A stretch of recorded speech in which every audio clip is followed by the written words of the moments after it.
અવધૂત ચિંતન શ્રી ગુરુદેવ દત્ત. મિત્રો, મારા શ્રી પરિક્રમા કરતાં કરતાં શુકલ તીર્થ પહોંચ્યા છે. કહેવાય છે કે પ્રજાપતિ બ્રહ્માએ કામનાઓ પૂર્ણ કરવા માટે આ શુકલ તીર્થ ઉત્પન્ન કરેલું. બ્રહ્માએ ખૂબ જ સાત્વિક ભાવથી આ તીર્થ બનાવેલું અને કુમાર્ગગામી એટલે કે જે કોઈ ખોટા રસ્તે વળી ગયા હોય એવા ચાલનારાઓને પણ અહીં સ્નાન કરવાથી શુકલ ભાવ એટલે સારા વિચારો કુમાર્ગ છોડીને સારા રસ્તે વળે અને એને પામે, એના માટે આ તીર્થની એમણે રચના કરેલી. આ તીર્થ એ સુરસિદ્ધોથી સેવેલું છે, સર્વધર્મમય અને ઋષિ સિદ્ધોએ મુક્તિ માટે બનાવેલું આ સ્થાન છે. શુકલ તીર્થની અંદર હુંકારનાથ, શુક્લેશ્વર, આદિત્યેશ્વર અને ગંગનાથ વગેરે પ્રાચીન તીર્થો આવેલા છે. અહીંયા ગણપતિ, રણછોડરાય, રામજી, માતાજી અને દત્ત ભગવાન વગેરેના મંદિરો પણ આવેલા છે. મહારાજશ્રીએ આ બધાના દર્શન કર્યા છે. અહીં આવેલું જે રવિ તીર્થ છે એ ખૂબ મહત્ત્વનું સ્થાન છે. આદિ સતયુગની અંદર જાબાલ નામે એક બ્રાહ્મણ હતો. એ બ્રાહ્મણ ખૂબ તપસ્વી અને એને સંસારમાં રસ નહીં, એટલે એની પત્નીએ આ બ્રાહ્મણથી કંટાળીને આત્મહત્યા કરેલી અને મૃત્યુ પામેલી. હવે એના કારણે બ્રાહ્મણનું બધું જ જે તપ કરેલું હતું એ નષ્ટ થઈ ગયું અને એને કુષ્ઠ રોગ થયો. એટલે બ્રાહ્મણે શુકલ તીર્થમાં આવીને સૂર્યની ઉપાસના કરી અને ખૂબ વિપુલ તપ કર્યું અને એના કારણે સૂર્યદેવ પ્રસન્ન થયા અને જાબાલીને કુષ્ઠ રોગથી એમણે મુક્ત કર્યો. સૂર્યદેવ અહીં આદિત્યેશ્વર રૂપે પધાર્યા હતા, તેથી આ રવિ તીર્થ આદિત્યેશ્વર તીર્થ તરીકે પણ પ્રસિદ્ધ થયું. અને પછીથી આદિત્યેશ્વર મહાદેવ અને સૂર્યદેવની મૂર્તિની અહીં સ્થાપના કરવામાં આવી, પ્રતિષ્ઠા કરવામાં આવી છે. આ તીર્થ સર્વ પાપો, વ્યાધિ અને દુઃખોનો નાશ કરનારું છે. એક વર્ષ સુધી દર રવિવારે અહીં આવીને જો સ્નાન કરવામાં આવે અને સૂર્યની 7 પ્રદક્ષિણા કરવામાં જો આવે તો કરોળિયા, કુષ્ઠ રોગ એવા જે કંઈ ચામડીના રોગ હોય એનાથી નષ્ટ થવાય છે, એ નષ્ટ પામે છે. મહારાષ્ટ્રના એક ભક્ત મધુભાઈ જોશી અત્યારે હાલે પણ એ અને એમના પત્ની, એમનો પરિવાર ત્યાં ઉછાલી આશ્રમ ખાતે આવે અને ઓલ્ટરનેટ 1 મહિનો ત્યાં રહીને આશ્રમની માનદ સેવા આપીને સંભાળ રાખે છે. આ મધુભાઈ જોશીને 1992ની અંદર રક્તપિત્તનો વ્યાધિ થયો. એટલે એમણે ડૉક્ટર પાસે તપાસ કરાવી, એટલે ડૉક્ટરે કહ્યું કે ભાઈ રોગ તો ગંભીર છે અને રક્તપિત્ત જેવું હોય એવું લાગે છે ચાઠા જોઈને. એટલે મધુભાઈએ ભગવાન દત્તાત્રેયને પ્રાર્થના કરી અને મહારાજશ્રી એકાંતવાસમાં હશે એટલે નર્મદાનંદજી મહારાજને આ સંદેશો કેવડાવ્યો કે મને આ મારી આ પરિસ્થિતિ છે. એટલે મહારાજશ્રીનો ત્યાંથી સામેથી સંદેશો આવ્યો કે ગભરાવાની કોઈ જરૂર નથી. એ વખતે મધુભાઈ ભરૂચમાં રહેતા હતા. એટલે એમ કહ્યું કે તારે શુકલ તીર્થ જવાનું અને ત્યાં જઈ અને નર્મદાના સ્નાન કરવાનું અને ત્યાં સૂર્યદેવની ત્યાં 7 પ્રદક્ષિણા તું કરજે. એટલે મધુભાઈએ આ નિયમ પોતે સ્વીકારી લીધો અને શુકલ તીર્થ જઈ અને નર્મદા સ્નાન કરવા માંડ્યા. અખૂટ શ્રદ્ધા અને શ્રદ્ધાપૂર્વક ગુરુ મહારાજે કહ્યું, માં નર્મદા ઉપરની શ્રદ્ધા એટલે દત્ત ભગવાનને યાદ કરે, સૂર્યનારાયણને યાદ કરી અને ત્યાં રોજ સ્નાન કરે. ઘરેથી 3 કિલોમીટર જેવું ચાલીને જવાનું, 2-3 કિલોમીટર જેવું.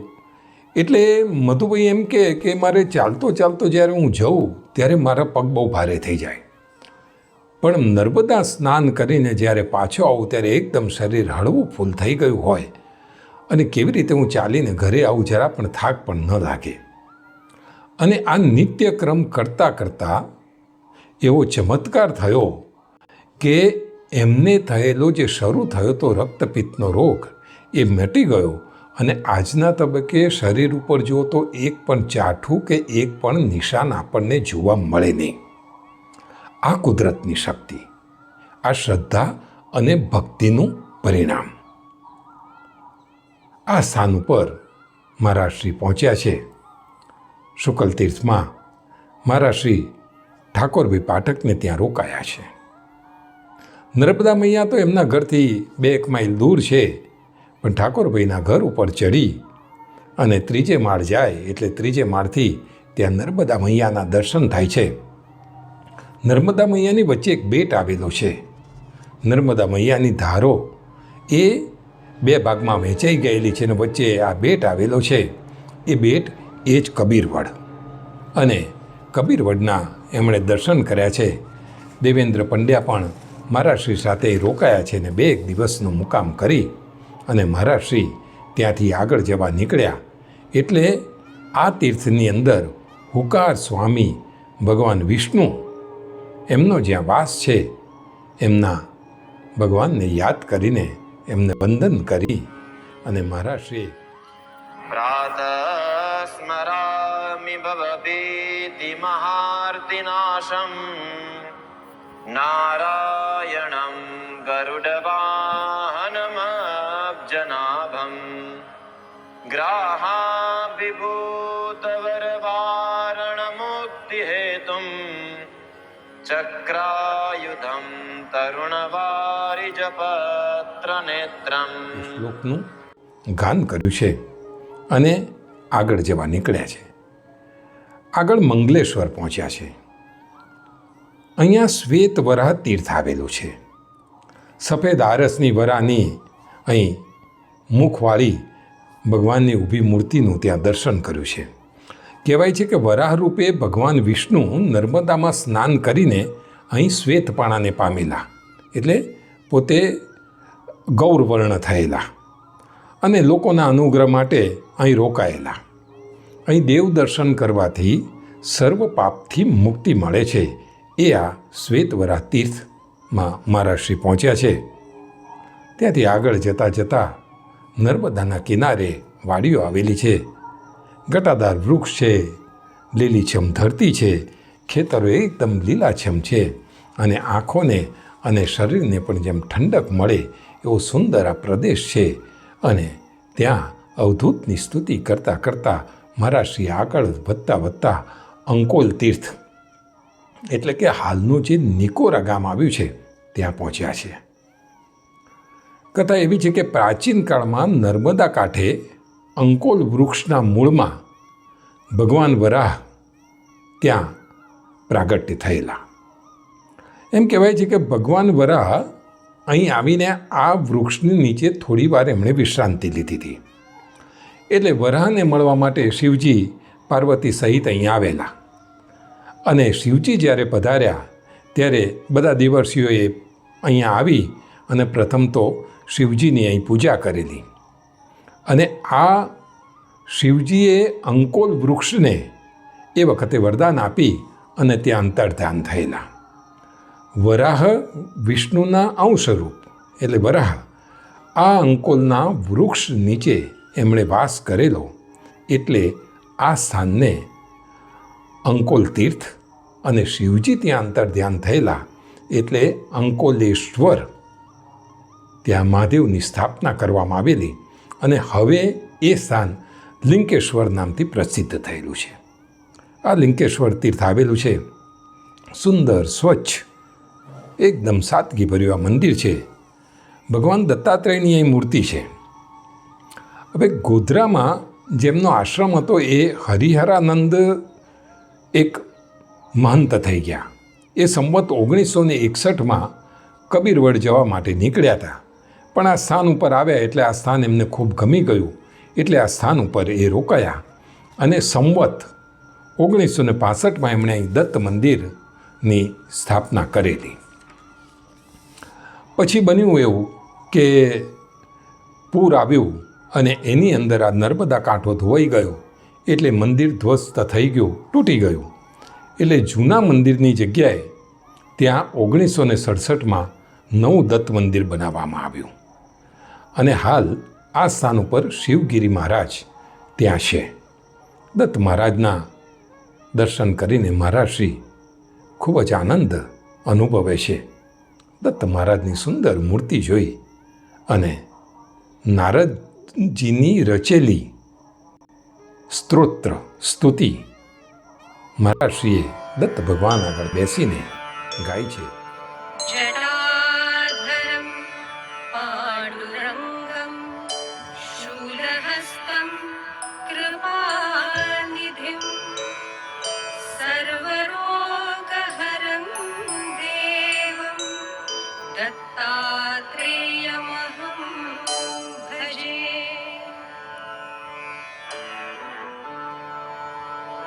जगदुत्पत्ति कर्ते च स्थिति संहार हेतवे भवपाश विमुक्ताय दत्तात्रेय नमोस्तुते.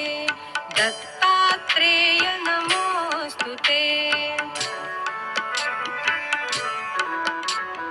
जरा जन्म विनाशाय देह शुद्धि कराय च दिगंबर दयामूर्ते दत्तात्रेय नमोस्तुते. दत्तात्रेय नमोस्तुते. कर्पूर कांति देहाय ब्रह्ममूर्तिधराय च वेदशास्त्र परिज्ञाय दत्तात्रेय नमोस्तुते. दत्तात्रेय नमोस्तुते. આ સ્તોત્રનું ગાન કર્યું છે અને વળી પાછા આગળ જનોર ગામ જવા માટે નીકળ્યા છે.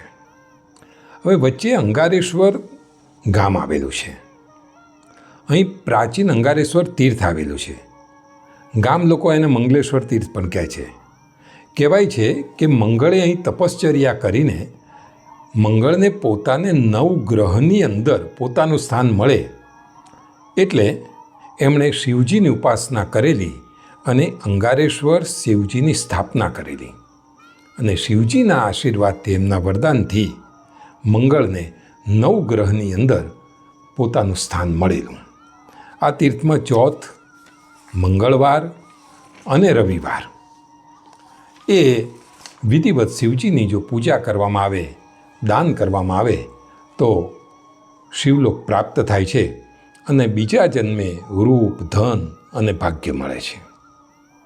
હવે આ પરિક્રમાની અંદર આપણે જોઈએ તો ઘણા પરિક્રમાવાસી આવા નીકળ્યા હોય એટલે જે શ્રદ્ધાવાન ભક્તો હોય એ ભક્તોને ઘણી વખત છેતરતા પણ હોય, એવું પણ બને.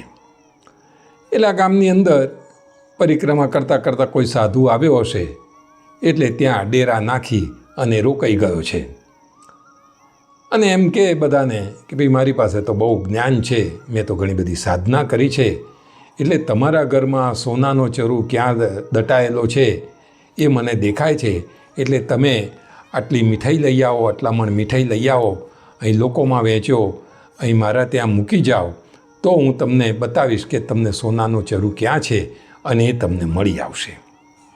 વળી પાછા લોકો એવું બધું કરે ને ઘણી વખત ના મળે સોનાનો ચરુ એટલે એમ કે તમે આ ભૂલ કરી, તમે તે ભૂલ કરી. અત્યારે નહીં, એકના ડબલ રૂપિયા કરવાના અને કે પેલા જૂના 20 રૂપિયાનો સિક્કો લઈ આવો કે આ નંબરની નોટ લઈ આવો રૂપિયાની તો તમારે એકના ડબલ થશે. એકના ડબલ થાય નહીં અને ઘણા લોકો એમ કે પૈસાનો વરસાદ થશે અમુક દિવસે, કાં તો પેલું ઘુવડ લઈ આવો કે કાં તો પછી 2 મોઢાવાળો સાપ લઈ આવો તો એનાથી તમારા ત્યાં પૈસાનો વરસાદ થશે. એવું કશું બને નહીં. પણ જ્યાં લોભી અને લાલચુ લોકો હોય ત્યાં આવા બની બેઠેલા સાધુઓ એટલે બાબાઓ, એ સાધુ પણ ના કહેવાય. એમણે ખાલી ભગવા વસ્ત્ર પહેરીને દાઢીને મૂછ અને વધારી હોય ટીલા ટપકા કર્યા હોય અને રુદ્રાક્ષની માળા પહેરી અને બમ બોલે કરી અને નીકળી પડે લોકોને છેતરે. એવો માણસ પણ, એવો એક સાધુ પણ અહીં આવે છે અને લોકોને છેતરે છે અને લોકોના ટોળા ત્યાં વળે છે.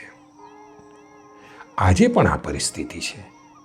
એવા કેટલાય સાધુઓ છે, એવા કેટલાય બાવાઓ છે કે જેમ આપણે નારેશ્વર તીર્થ છે કે પોઈચા તીર્થ છે, એવા જે મહત્ત્વના તીર્થ છે કે ત્યાં બહુ ભક્તો આવે છે, ત્યાં આવીને નાની સરખી ઝૂંપડી બાંધીને બેસી જાય, પોતે મોટા સંત છે એવી વાત કરે, લોકો પાસેથી આશ્રમ બનાવવા માટે પૈસા ઉઘરાવે, પછી જમીન લે, પછી એ જમીન પાછી વેચી દે, પાછી બીજી જમીન લે, પાછી વેચી દે, અને આમ લે વેચનો ધંધો જ કરે. ખાલી સાધુના વેશમાં છુપેલા આ બધા વેપારીઓ હોય. અને જ્યારે શ્રદ્ધાવાન ભક્તો બિચારા જઈ અને એમને વંદન કરતા હોય, નમતા હોય, અને આ બાવો લોકોનું કરીને ભાગી જાય, ત્યારે આપણી શ્રદ્ધા ડગમગી જાય. એટલે મહારાજશ્રી એવા એમ કહે છે કે સાધુ સંત પાસે પણ જાઓ તો એની શું અપેક્ષાઓ છે? એ નિર્લેપ હોવો જોઈએ. એને કોઈ પણ જગ્યાએ પોતાની સ્વાર્થ વૃત્તિ હોવી ન જોઈએ. અને એવા સાધુ હોય તો તમે એની પાસે જશો, નહીં તો છેતરાશો, અને છેતરાવાના કારણે આપણો જે ધર્મ છે એ બદનામ થશે, લોકોની શ્રદ્ધા એમાંથી ઉઠી જશે. તો આવો ત્યાં એક સાધુ છે, એની બધી વાતો મળે છે. મહારાજશ્રી ત્યાંથી નીકળતા આગળ જનોર પહોંચી ગયા છે. જનોર એ પુરાણ પ્રસિદ્ધ યોધિનીપુર હતું. અહીં પંચતીર્થ એટલે 5 તીર્થ આવેલા છે, જેમાં રૂકમણી તીર્થ, રામકેશવ તીર્થ, શિવ તીર્થ, જયવરા તીર્થ અને ચક્ર તીર્થ, આમ 5 અલગ અલગ તીર્થ આવેલા છે. એમ કહેવાય છે કે રૂકમણીજીનું હરણ કરીને જ્યારે કૃષ્ણ નીકળી આવ્યા અને ત્યાંથી ભાગ્યા રથ લઈને, ત્યારે રૂકમણીનો ભાઈ કૃષ્ણને મારવા માટે, એમની જોડે યુદ્ધ કરવા માટે દોડતો અહીં સુધી આવ્યો. અને અહીં આવ્યો ત્યારે યુદ્ધ થતું હતું, ત્યારે ભગવાને એના ભાઈને ચતુર્ભુજ રૂપ દેખાડ્યું. અને આ ચતુર્ભુજ રૂપનું દર્શન કરીને રૂકમણના ભાઈનું એમનો મોક્ષ થયો અને એને તાર્યો. એટલે આ યોધિનીપુર કહેવાયું. એમ કહેવાય છે કે કૃષ્ણ ભગવાને રૂકમણીનું આ જ સ્થાન ઉપર પાણી ગ્રહણ કર્યું, અને એના કારણે આ સ્થળ એ રૂકમણી તીર્થ કહેવાયું. ભગવાન કૃષ્ણએ બ્રાહ્મણોને અહીં વરદાન આપેલું કે પોતે મથુરા, દ્વારકા અને નર્મદા કિનારે આ યોધિનીપુરમાં રહેશે, અને આપ સદા માટે યોધિનીપુરમાં મારી ભક્તિ કરશો તો આપને જે માગશો એ ફળ મળશે. આ યોધિનીપુર એટલે આ જનોર ગામે મહારાજશ્રી પહોંચ્યા છે. અહીંયા રાત્રિ મુકામ કર્યો છે, અને ભજન સત્સંગ ચાલે છે, એમાં બેઠા છે. ઘણા બધા ભક્તો મળવા આવ્યા છે. એમની જાડે નર્મદા મૈયાની વાતો કરી છે, દત્ત ઉપાસનાની વાત કરી છે, રંગવદૂત મહારાજની બધી વાતો કરી છે, અને રાત્રિ રોકાણ કરી અને બીજે દિવસે કોરલ તરફ પ્રયાણ કર્યું છે. હવે નજીકમાં કોરલ અને સાયર પહોંચશે, એટલે ટૂંક જ સમયમાં નારેશ્વર પહોંચવાની મહારાજશ્રી તૈયાર છે. એ તૈયારીના લીધે હરખ ખૂબ જ છે, હૃદયમાં આનંદ નથી સમાતો, અને દેવેન્દ્ર પંડ્યા સાથે અહીં રાત્રિ રોકાણ કર્યું છે. આજે આટલી વાત. ફરી પાછા મળીશું ત્યારે અહીંથી કોરલ તરફ આપણે જવા આગળ નીકળીશું. મહારાજશ્રીની સાથે સાથે આપણે પણ પરિક્રમા કરતાં આગળ વધીશું. આપ સર્વેને મારા ગુરુદેવ દત્ત, ગુરુદેવ દત્ત, ગુરુદેવ દત્ત. નર્મદે હર.